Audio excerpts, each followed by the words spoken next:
All right, so we're back at it. Going to finish up this memorial plaque for Wally. We did a lot of work with some big end mills, and we're working our way down, doing rest machining in Mastercam, and looks like we're going to hit the 1/32, and we're going to run that for probably a couple of days, taking care of everything we can, and then we're going to go on to maybe some edge breaks and further defining some of these letters. So let's get into it.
All right, we're finishing up the last little bit of text with a 1/32 end mill.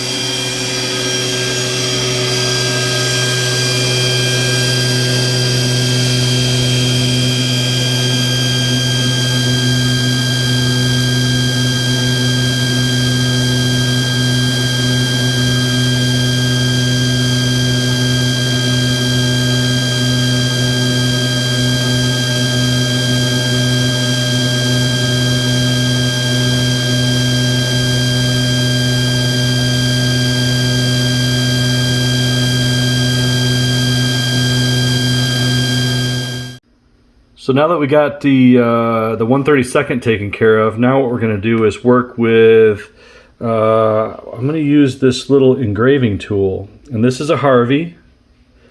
I can show you right there, 60 degree. And what we're going to do is go ahead and put this in the microscope and figure out what kind of a actual flat this has on the end. I mean, looking at it from here, it looks like it's a point, but it's actually not. It's got a tiny little flat. And that's going to come into play when we're trying to fix a couple of letters where the 1/32 won't go in. This is also a Harvey. This is a carbide kind of 45. We're going to use the 60 because we can dive that in a little further and it won't spread as much. So we can get into smaller areas and define those a little better than we can with this 45. So that's what we're going to do. All right, so here's my microscope set up. I've got a tripod, and we're going to go ahead and throw this in the tripod and see what we can figure out. Alright, I've got the camera looking in the microscope. This is an 11 thousandths wire. You can see the flat on the end of the tool is about half of that 11 thousandths wire. It's hard for me to hold all this stuff so you can see. But we're going to go with 5 thou on a flat on there. I hope this is coming through. Anyway, this is kind of how I figure things out. Now we're going to have to draw this engraving tool. Alright, so like I said, all the 1/32 stuff is done. Our letters are pretty well defined. What I want to do now is just go and edge break everything ever so slightly, just like 1 thou little edge break on everything. So we're using that Harvey, and I'll go ahead and show you right here in Mastercam kind of what we got. Let's see right here. It says contour right here, which is a 2D chamfer. And if I maybe do a back plot, you can see my tool right there. And that tool is the Harvey 60 degree. I created the tool in the tool manager, so we can use that again in the future. Got it going pretty slow. We'll slow it down a little more, and we'll zoom in, and you can kind of see what this guy will do. So there we go. Just taking an edge break, you can see right there. I think I'm only maybe 20 or 20 thou deep off of the tip. So we'll see how this will do. When I came in and flattened off this top surface right here to get it to final depth, it kind of folded over some edges a little bit, even though I use an incredibly sharp tool. So we need to just clean all that up, put an ever so slight edge break on it, and that'll prime us to do right in here. If I zoom in, this right here is too small for my 1/32, so we're going to have to just kind of come in and just kind of touch this right in here to define that E a little further. So that's what we're working on next. It's probably going to go about that fast. Okay, I'll go ahead and see if I can record this as I do it, but transfer in, browse over, and I called it Wally Chamfer 1 right there. Start the transfer, done, run the program, and it's in memory now. So let's go ahead and see what it can do. Okay, you can definitely see the tool. The tool is in there, the Harvey 60 degree. 1/4 inch diameter tool. It's tool 11. I've got tool 11 in the machine, called up, program's loaded up, and let's give this a go. So I'm just going to go ahead and pull my feed rate, override down, off, and hit cycle start. Okay, it's 4,500 RPM, and it's only traveling at about 10 inches a minute is my program speed. But we're going to override that, I'm sure.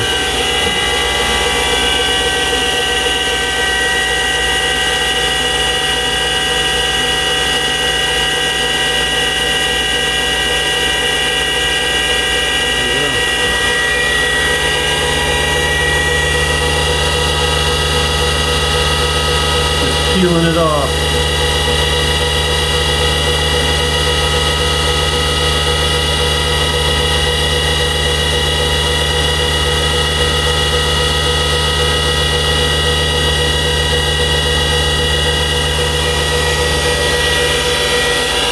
Cool. Let me go ahead and jazz this up a bit.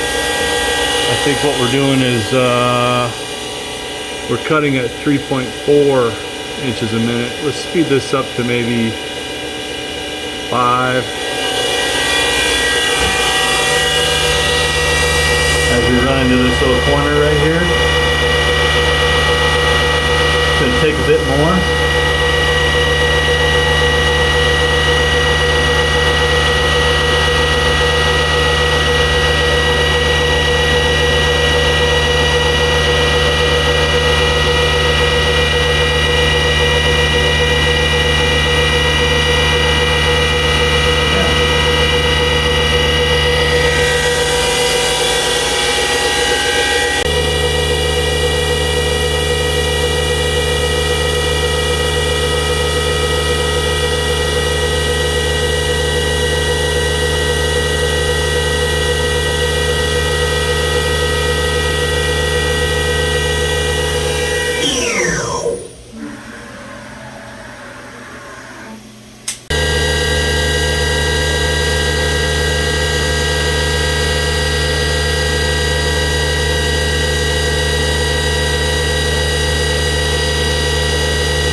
now we're doing the outside edge.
Okay, so we're all done with all the cutting, all the little edge breaking. We used that 60-degree engraving tool, and now what we're going to come in and do is just kind of Scotch Brite this face in here a bit, because we're going to paint this entire thing.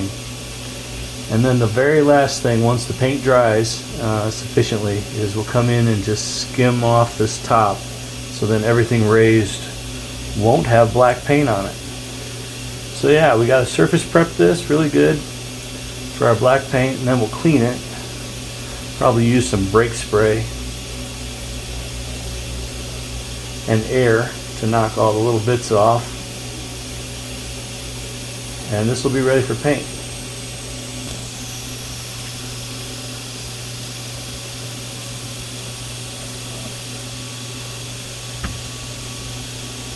Take a shine on. And hook it. Get around further.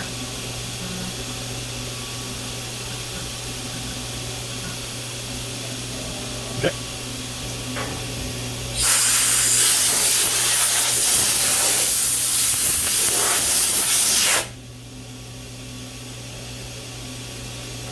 Like I said, a little bit of brake spray.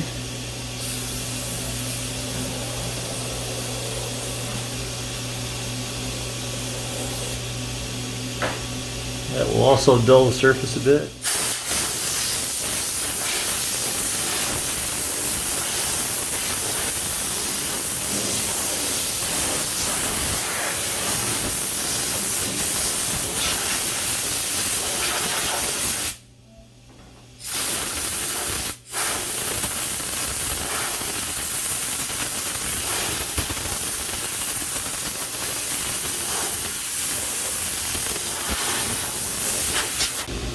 Alright, we got everything taped up. Protect the machine as much as necessary.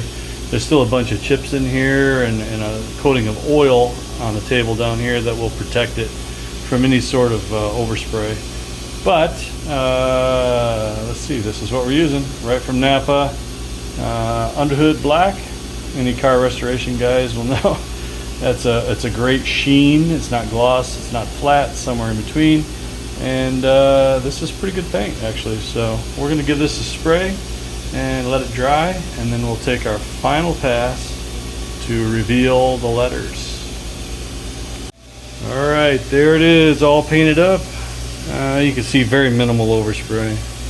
It's got a great nozzle, so it's got a little bit of a sheen now, but that will dry to a nice satiny kind of texture. Alright, let's let this sit and dry and then we'll come back. Okay, so I just took the Mitsubishi shell mill, and this guy's got the aluminum inserts in it. These are lapped, very, very sharp. and ran this at 1 thou above my Z height, and it nearly cleared everything off. So we'll just take maybe you know, half a thou down, give it another pass, and then maybe tenths after that to just clear this off. A little bit of maybe tramp oil just flicked on there. That should wipe off with a microfiber. But yeah, we'll give it another pass and see what we end up with.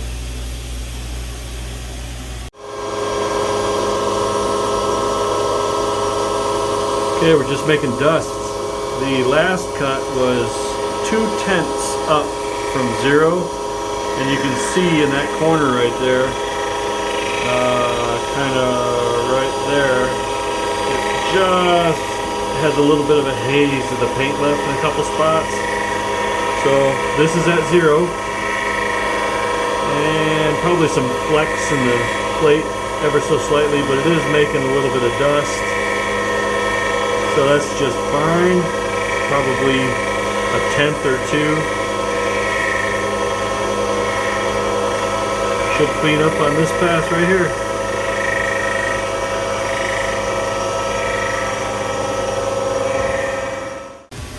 All right, so here's the finished piece, still in the machine.